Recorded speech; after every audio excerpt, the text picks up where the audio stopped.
Hello friends, मैं हूं सन्मय प्रकाश और आपका स्वागत है यूट्यूब चैनल सरकारी जॉब न्यूज़ में। और ऐप का नाम है शार्प लर्निंग। तो ट्रंप को बहुमत मिल गया है, फिर से राष्ट्रपति बन गए हैं। आज की इस करंट अफेयर्स वीडियो में सबसे बड़ा यही इंपॉर्टेंट मुद्दा है कि भारत और दुनिया के पर क्या प्रभाव पड़ेगा और राष्ट्रपति जो हैं वो कब शपथ लेंगे, क्योंकि अभी टाइम है 2025 में ये शपथ लेंगे, राष्ट्रपति बनेंगे। चुनाव तो भी जीत लिया है उन्होंने। बहुत सारी बातें हैं, दुनिया भारत इन सब से रिलेटेड सब पर चर्चा करेंगे। तो शुरू करते हैं और एक सिंपल सा क्वेश्चन ले लेते हैं। अमेरिकी राष्ट्रपति चुनाव में किस उम्मीदवार को बहुमत हासिल हुआ है? आंसर सबको पता है। क्या है आंसर? Donald Trump. ठीक है, डोनाल्ड ट्रंप अब फिर से राष्ट्रपति बनने वाले हैं और इस बार वो 47th प्रेसिडेंट चुन लिए गए हैं। ओके, और प्रचंड जीत के साथ वो इस बार वापस आए हैं। रिपब्लिकन पार्टी से हैं वो। और इससे पहले 2017 से 2021 तक अमेरिका के 45वें राष्ट्रपति रह चुके हैं। पहले 45वें थे, अब 47वें राष्ट्रपति होंगे। पिछला चुनाव उन्होंने वो हार गए थे, सफल नहीं हो पाए थे। उस वक्त बाइडेन जीत गए थे, लेकिन अब 2025 से वो राष्ट्रपति जो होंगे, 24 का चुनाव हुआ, 25 में राष्ट्रपति शपथ लेंगे तो वो 47वें राष्ट्रपति बन जाएंगे। ठीक है, तो काफ़ी इंपॉर्टेंट बात है। ये जो आंकड़ा आप देख रहे हैं ये यूनाइटेड स्टेट्स ऑफ अमेरिका है, यानी ये यूएस है। और उसमें जो रेड कलर का दिख रहा है ये सब इन सब जगहों पर डोनाल्ड ट्रंप को वोट हासिल हुआ है। और बाकी जो ब्लू कलर के दिख रहे हैं वहाँ पर कमला हैरिस, जो विपक्ष में मतलब डेमोक्रेटिक पार्टी की ओर से कमला हैरिस राष्ट्रपति की उम्मीदवार थी, जो कि अभी वो उपराष्ट्रपति हैं वहाँ की, अमेरिका की। तो वो चुनाव बहुत बुरी तरीके से हार गई हैं और डोनाल्ड ट्रंप जो हैं वो जीत गए हैं। जब तक मैं ये वीडियो आपको बना रहा था तब तक ये 295 इलेक्टोरल कॉलेज वोट ये प्राप्त कर चुके थे और कमला हैरिस वो हार चुकी हैं 226। इन्होंने हार मान ली है। ठीक है, तो इस बार शानदार ये जीत देखने को मिल रही है, बहुत ज़बरदस्त जीत देखने को मिल रही है। देखिए, एक व्यक्ति किस तरीके से पिछली बार चुनाव हारा और उसके बाद फिर से उठा और वो जीत को उसने चूम लिया। ओके, अभी चुनाव अभियान के दौरान अभी कुछ वक्त पहले ही है उन पर फायरिंग हुई थी। बाल बाल बच गए थे वो, बस जो वो भाषण दे रहे थे तो उसी दौरान ऐसे मुड़े और फिर जो गोली थी उनके सिर पे लगती वो कान से टच होते हुए छूकर निकल गई थी। और आज वो फिर से राष्ट्रपति का चुनाव वो जीत चुके हैं। और ख़ास बात है कि ट्रंप ने 132 साल का रिकॉर्ड दोहराया है। अमेरिका में डोनाल्ड ट्रंप जो है वो पूर्व राष्ट्रपति ग्रोवर क्लेवलैंड नाम था। उसके बाद ऐसे दूसरे व्यक्ति हैं जिन्होंने 4 साल के अंतराल के बाद व्हाइट हाउस में वापसी की है, वो दोबारा पहुंचे हैं। ठीक है, वो बात है कब की? वो है बात 1885 में पहली बार वो बने थे, उसके बाद फिर 1893 में बने थे। उसके बाद डोनाल्ड ट्रंप ही हैं जो कि एक बार चुनाव हारने के बाद, राष्ट्रपति रहने के बाद एक बार चुनाव हारे और फिर चुनाव वो जीत गया। एक बात और बता दूं कि जो अमेरिका में है कोई भी व्यक्ति 2 बार ही राष्ट्रपति रह सकता है, बन सकता है। और राष्ट्रपति का कार्यकाल 4 वर्षों का होता है, 4 ईयर का होता है। ठीक है, तो एक महत्वपूर्ण बात है। अब सवाल ये होगा कि ट्रंप राष्ट्रपति पद की शपथ कब लेंगे। देखिए, अभी चुनाव के जो पूरे परिणाम अभी नहीं आए हैं, जो प्रक्रिया है ना वो लगातार अभी चलेगी जनवरी तक। जैसे अभी तो ये पता चल गया है कि कितने इनके पास इलेक्टोरल कॉलेज के वोट हैं। ओके, वहाँ की प्रक्रिया थोड़ी सी डिफरेंट है, भारत से बिल्कुल अलग डिफरेंट है वहाँ। तो ये पता चल गया कि इनके पास ज़्यादा वोट है, लेकिन वो सब जो प्रक्रिया होती रहेगी वो पहुँचते पहुँचते जनवरी हो जाएगा। तो 20 जनवरी 2025 को, यानी अगले साल 20 जनवरी को वो 4 साल के लिए पदभार ग्रहण करेंगे। ये डेट जो है ना वो तय है कि 20 जनवरी को वो लेंगे। ओके, देखिए, अमेरिका को ना 1776 में आज़ादी मिली थी अंग्रेज़ों से। और उस वक्त ज़्यादातर आबादी बहुत दूर दराज के इलाकों में रहती थी, आने जाने के साधन और रास्ते बहुत दुर्गम हुआ करते थे। चुनाव के बाद वोटों की गिनती, फिर इलेक्टर्स की जो बैठक है और कांग्रेस तक, यानी जो वहाँ का पार्लियामेंट है उसको यूएस कांग्रेस कहते हैं, वहाँ तक वोटर के पहुँचने में बहुत टाइम लगता था। इसलिए इतना ज़्यादा गैप रखा जाता था कि नवंबर में चुनाव हो रहे हैं और जनवरी में शपथ ग्रहण हो रहा है। ठीक है। अमेरिका का राष्ट्रपति दुनिया का सबसे शक्तिशाली व्यक्ति होता है, माना जाता है दुनिया का सबसे शक्तिशाली राष्ट्रपति, क्योंकि वो दुनिया की राजनीति, दुनिया की अर्थव्यवस्था, दुनिया का की जलवायु, उन सबको प्रभावित करने की क्षमता रखता है। ठीक है। तो अब सवाल ये भी होगा कि अमेरिका में जो एक राष्ट्रपति दूसरे राष्ट्रपति को कैसे सत्ता ट्रांसफ़र करता है। देखिए, होता ये है कि शपथ ग्रहण होता है, जैसे कि जनवरी में ये शपथ ग्रहण होगा। कब होगा, डेट फिक्स है, 20 जनवरी को शपथ ग्रहण होगा 2025 में। अमेरिकी सुप्रीम कोर्ट के जो चीफ जस्टिस होते हैं वहाँ के, तो वो शपथ ग्रहण करवाते हैं, पहले उपराष्ट्रपति की फिर राष्ट्रपति की। ओके। फिर राष्ट्रपति जो है ना, वो जो पुराने राष्ट्रपति और नए राष्ट्रपति वो कुर्सी आपस में बदलते हैं, और एक संकेत होता है कि बहुत शांति से सत्ता हस्तांतरण हो गया। हालांकि जब बाइडेन बने थे ना, उस वक्त डोनाल्ड ट्रंप जो है शामिल नहीं हुए थे, तो कुर्सी की अदला बदली नहीं हुई थी। अब यहाँ देखते हैं कि उनकी सैलरी क्या मिलती है। अमेरिका के राष्ट्रपति को वार्षिक वेतन कितना मिलता है, ये वेतन महीने का नहीं है, वार्षिक है। ठीक है। तो वेतन कितना मिलता है साल का, $4 लाख, यानी 3.36 करोड़ रुपए मिलते हैं। खर्चा भत्ता भी मिलता है $50,000, लगभग 42 लाख रुपए के आसपास। ट्रेवल अकाउंट में उनको खर्च के लिए मिलता है $1 लाख, यानी 84 लाख रुपए अगर हम कन्वर्ट करें तो। एंटरटेनमेंट के लिए मिलता है $19,000, तो जो कि 16 लाख रुपए के आसपास होता है। और वाइट हाउस में जब पहली बार प्रवेश करते हैं कोई भी राष्ट्रपति, तो उनको साज सज्जा के लिए $1 लाख, यानी करीब 84 लाख रुपए वो मिलते हैं। ठीक है। आवास मिलता है वाशिंगटन डीसी में, जो वाइट हाउस है, काफ़ी पॉपुलर एक प्लेस है, घर है। तो वहाँ वो राष्ट्रपति का, अमेरिकी राष्ट्रपति का आधिकारिक निवास और कार्यालय होता है। यहाँ रहने के लिए उनको जेब से कुछ भी खर्च नहीं करना पड़ता है और तमाम सुविधाएं मिलती हैं। ओके।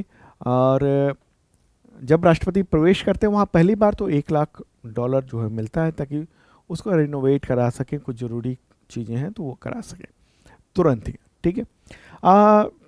पेंशन भी मिलता है, अगर जैसे पूर्व राष्ट्रपति हो गए पद छोड़ने के बाद, वहाँ काफ़ी कुछ सुविधाएं मिलती हैं। लगभग $2,30,000 की पेंशन मिलती है। ठीक है। डोनाल्ड ट्रंप की अगर संपत्ति की बात करेंगे तो $6.49 बिलियन है, इतनी बड़ी संपत्ति है। और मुख्य रूप से ये जो संपत्ति है वो रियल एस्टेट उद्योग से जुड़ी हुई है। वह अमेरिका के जो फाइनेंशियल पूरा सिस्टम है उसमें एक प्रमुख व्यक्ति हैं। ऐसा उन्होंने एक तरह से रियल एस्टेट में साम्राज्य खड़ा किया हुआ है। उनके पिता ने मतलब बुनियाद रखी थी।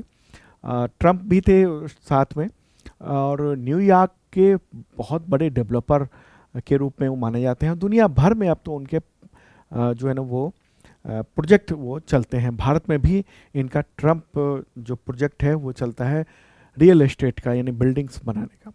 ठीक है। इनके निजी जीवन की बात करेंगे तो इनके पिता फ्रेड ट्रंप जो है वो जर्मन अप्रवासी के बेटे थे। मतलब इनके जो दादा थे ना वो जर्मनी के थे, और माना जाता है कि वो बाल काटने वगैरह का काम करते थे। ठीक है। तो और उनकी माँ जो है वो स्कॉटलैंड में पैदा हुई थी। तो ट्रंप का जन्म हुआ था अमेरिका में ही। ओके। एजुकेशन जो है ना ट्रंप की वो न्यूयॉर्क मिलिट्री अकादमी में हुई। बाद में फिर इकोनॉमिक्स की डिग्री उन्होंने ली पेंसिल्वेनिया यूनिवर्सिटी से। ओके। और निजी जीवन की बात करेंगे तो 3 शादियां उन्होंने की हुई हैं। पहली पत्नी इवाना, उनसे 3 बच्चे हैं। दूसरी पत्नी मार्ला मेपल्स है, उससे एक बेटी है। और 2005 में उन्होंने तीसरी पत्नी से, यानी तीसरी महिला से शादी की थी, मेलानिया ट्रंप। ठीक है। उनका एक बेटा बैरन है। तो ये फोटोग्राफ उनके निजी जीवन का ये आप देख रहे हैं। ठीक है। अब तो ये निजी जीवन, राष्ट्रपति पद, ये सब के बारे में मैंने बताया। अब बात करते हैं कि ट्रंप के जीत के मायने क्या हैं। ट्रंप के जीत बहुत ही प्रचंड जीत हुई है इस बार की। ठीक है, देखिए इससे पहले जब चुनाव जीते थे ना, 45वें राष्ट्रपति बने थे जब अमेरिका के, तो उस वक्त ये आरोप लगा था कि रूस ने उनकी मदद की है। रूस के जो राष्ट्रपति हैं व्लादिमीर पुतिन, उन्होंने वहाँ गड़बड़ी करने की कोशिश की और वो जिताया। ठीक है, लेकिन इस बार सारे जो आरोप हैं वो एक तरह से धुल से गए हैं, क्योंकि इतना प्रचंड बहुमत मिला है इनको। ठीक है, अब देखिए व्हाइट हाउस में तो प्रवेश कर गए हैं, मतलब कर रहे हैं राष्ट्रपति के तौर पर, लेकिन वहाँ का जो यूएस कांग्रेस है, यानी वहाँ की जो पार्लियामेंट है जिसको यूएस कांग्रेस कहते हैं, वहाँ दो सदन हैं, एक है सीनेट और एक है हाउस ऑफ कॉमन्स। तो उन दोनों में उनकी जो है ना वो बहुमत उनको मिल रहा है। ठीक है, ऐसे में क्या होगा, वो अपनी नीतियों को लागू कराने में बिल्कुल मनमानी उनकी चल सकेगी। रिपब्लिकन पार्टी जो है ना उस पर ट्रंप का पूरा नियंत्रण है पहले से ही, और अब पूरा यूएस कांग्रेस पर कंट्रोल उनका हो जाएगा। तो वो जो चाहेंगे वो फैसले कर लेंगे। एक तो खुद कार्यकारी आदेश जारी कर सकते हैं, एग्जीक्यूटिव ऑर्डर जारी करते हैं, बहुत पावरफुल होते हैं। लेकिन बहुत सारी चीज़ों की नियुक्ति के लिए अगर कहीं किसी को मंत्री बनाना है, यानी वहाँ तो सेक्रेटरी कहा जाता है मंत्री को, जैसे वित्त मंत्री, वित्त सचिव बनाना है, सेक्रेटरी, फाइनेंस सेक्रेटरी बनाना है, जो कि वित्त मंत्री के बराबर होता है।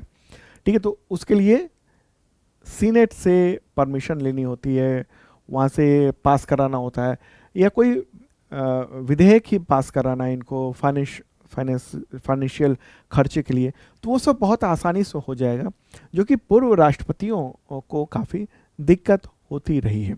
ठीक है, अब एक और बात यहाँ पर हम लोग देख रहे हैं कि ट्रंप जो है ना, उनका प्रशासन पर पूरा ध्यान रहेगा, और उन्होंने कहा है कि अमेरिका का हम पुनर्निर्माण करेंगे। ठीक है, और बहुत सारे संभव ये भी है कि जो नतीजे हैं वो दुनिया पर बहुत ज़्यादा असर डालेंगे। ट्रंप ये कह चुके हैं कि राष्ट्रपति बनने के 24 घंटे के भीतर यूक्रेन और रूस का युद्ध वो समाप्त करवा देंगे।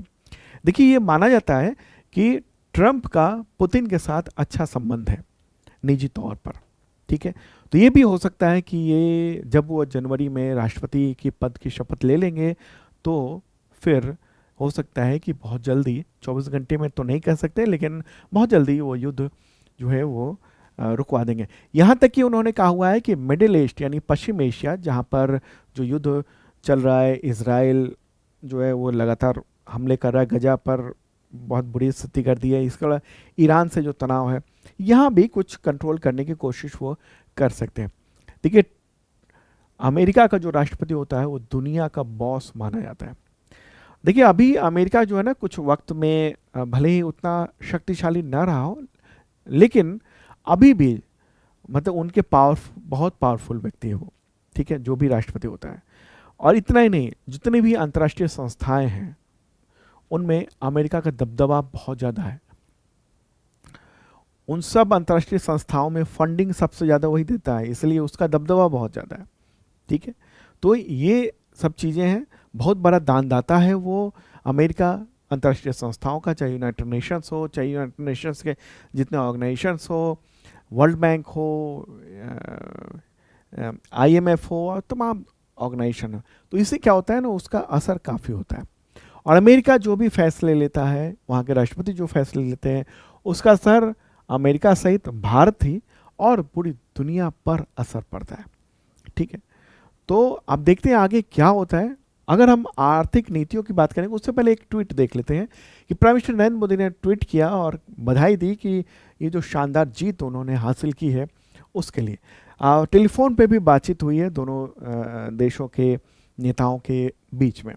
ठीक है, अब सवाल यहाँ पर यह भी होगा, अब आर्थिक नीति को लेकर हम बात कर लेते हैं। देखिए माना जाता है कि डोनाल्ड ट्रंप जो है ना, वो जो बात उन्होंने कही है कि हम अमेरिका फर्स्ट पर केंद्रित रखेंगे।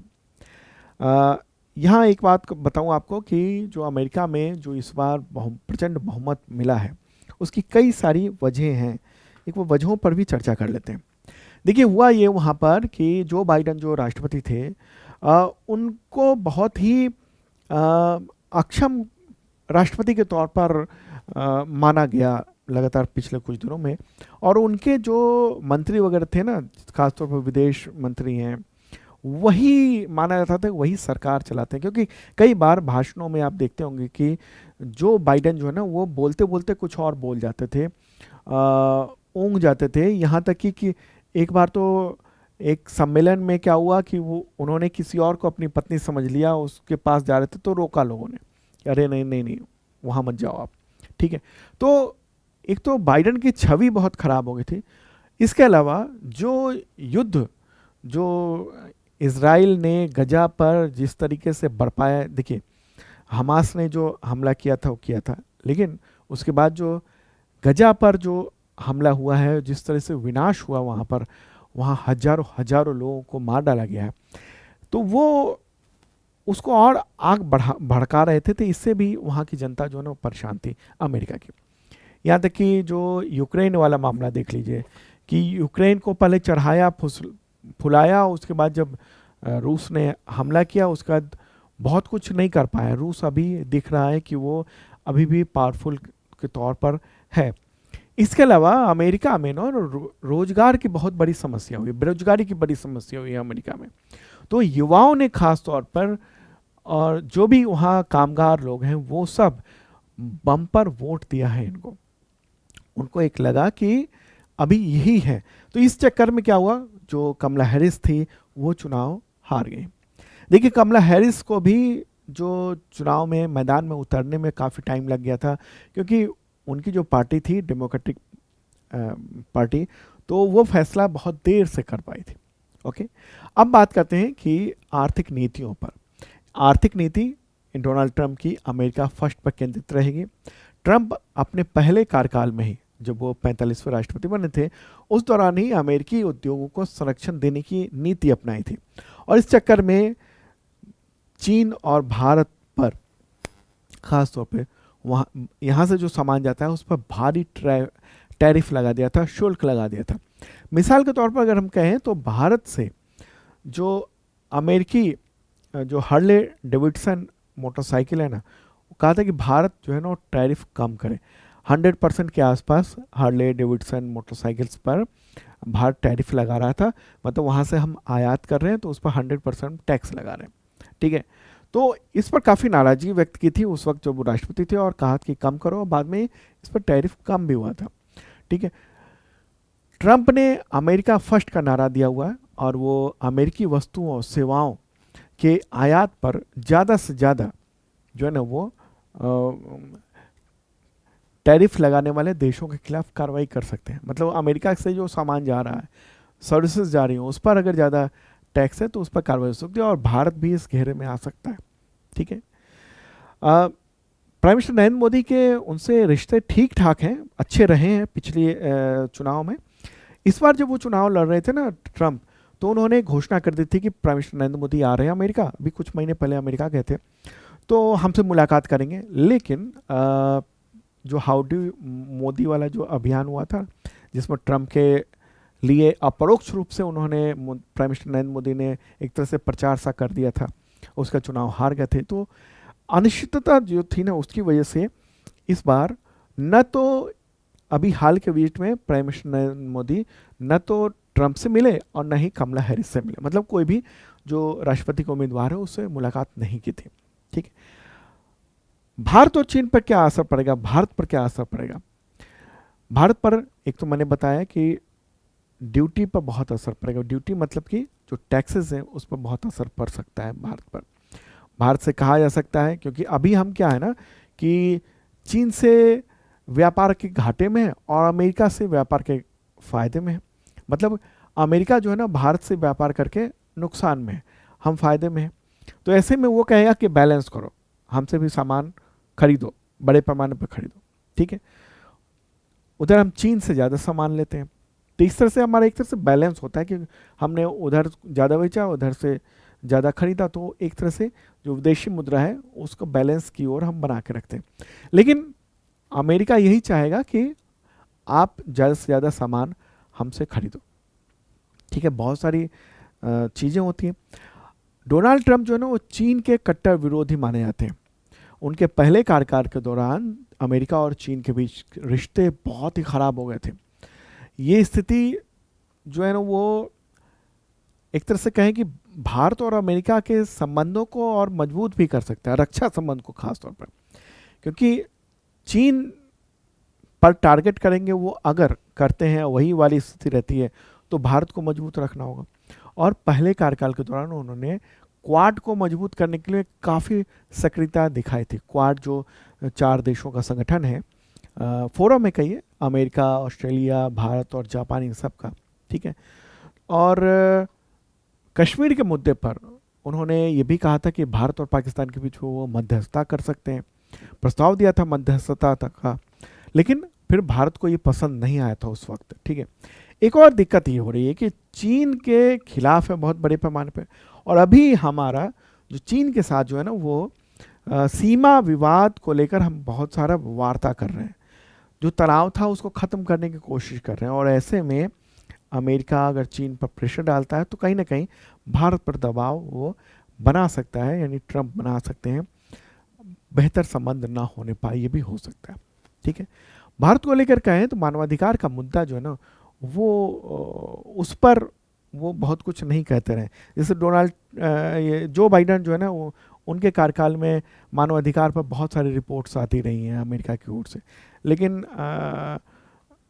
ट्रंप के समय में पुलवामा जो अटैक हुआ था उस दौरान जब भारत ने एयर स्ट्राइक किया था तो ट्रंप ने कहा था कि भारत के आत्मरक्षा का मतलब भारत को आत्मरक्षा का अधिकार है, और समर्थन ही किया था एक तरह से, ठीक है। तो ये स्थिति रही है।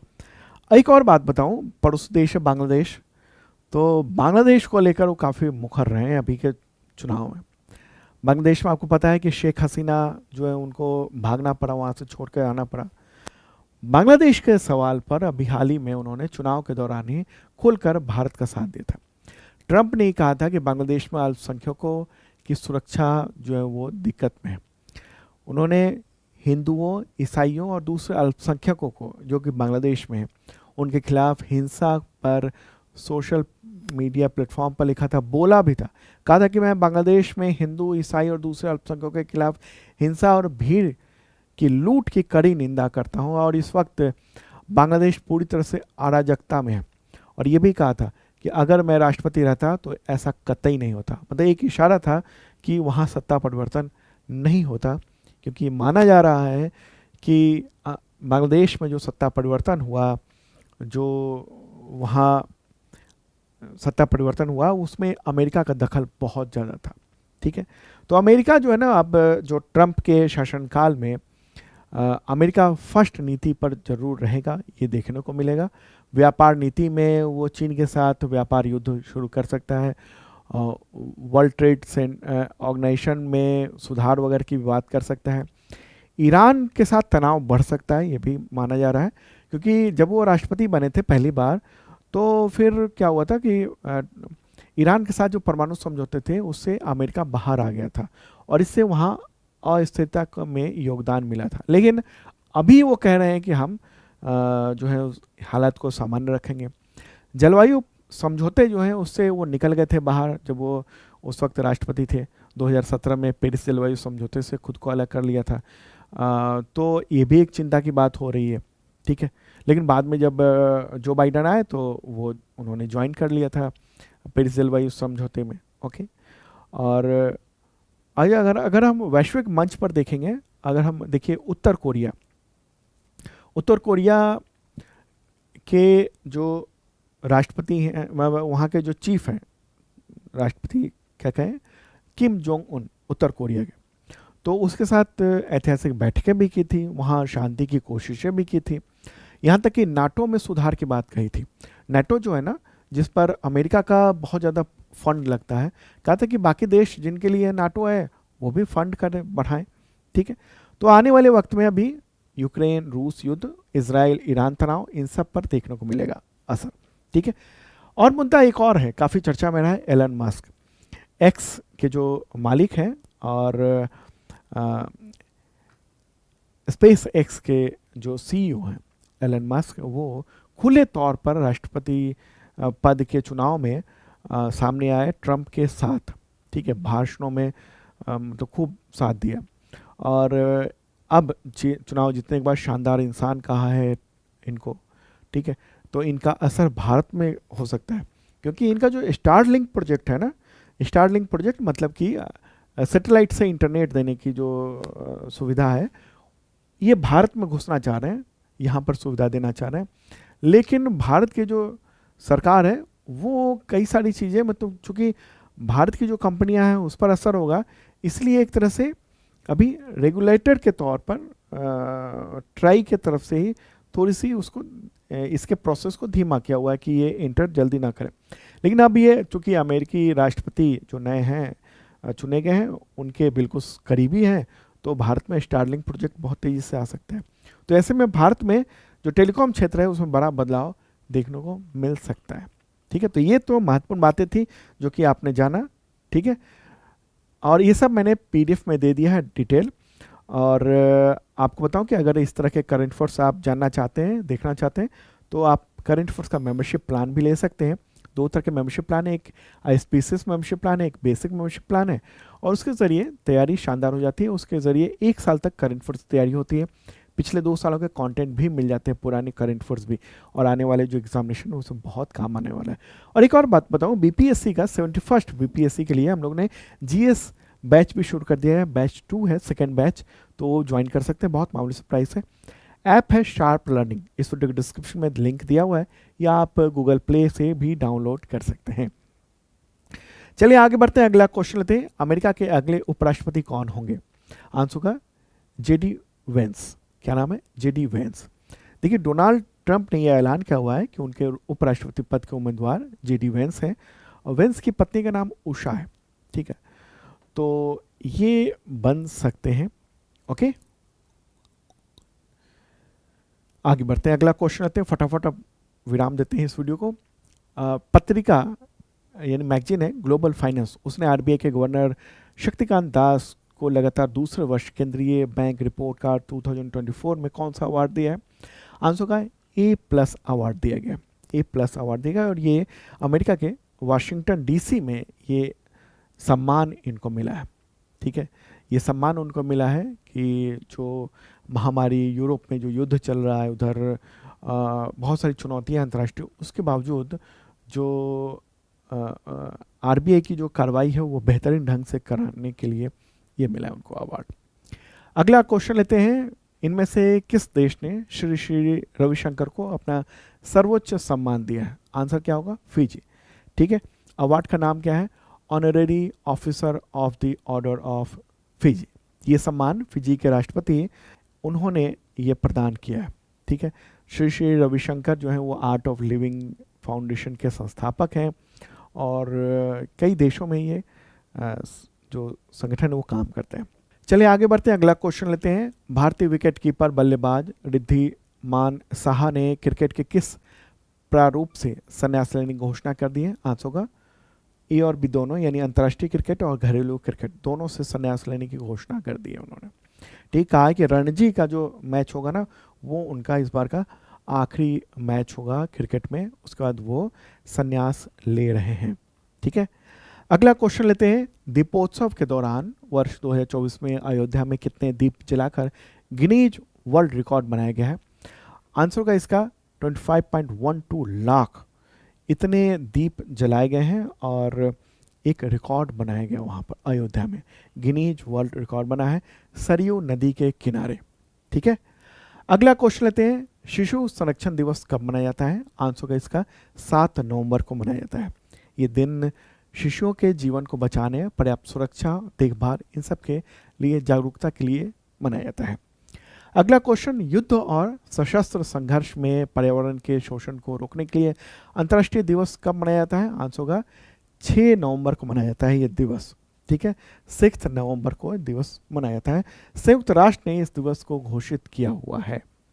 अगला क्वेश्चन, कैंसर, राष्ट्रीय कैंसर जागरूकता दिवस कब मनाया जाता है? राष्ट्रीय कैंसर जागरूकता दिवस आंसर होगा 7 नवंबर को, ठीक है। 7 नवंबर को ये मनाया जाता है, और ये 2014 में भारत सरकार ने इस दिवस की घोषणा की थी। अगला क्वेश्चन लेते हैं, नेक्स्ट क्वेश्चन होगा, विश्व रेडियोग्राफी दिवस कब मनाया जाता है? आंसर होगा 8 नवंबर को।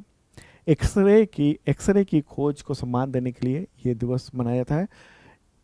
1895 1895 में प्रोफेसर विल्हेम कॉनराड रोंटजेन उन्होंने एक्सरे की खोज की थी, ठीक है, और इसके लिए उनको फिजिक्स का पहला नोबेल प्राइज मिला था 1901 में। ओके, तो ये था इंपॉर्टेंट करंट अफेयर्स। फिर मिलेंगे नेक्स्ट वीडियो में, देखते रहिए आप। Okay, bye.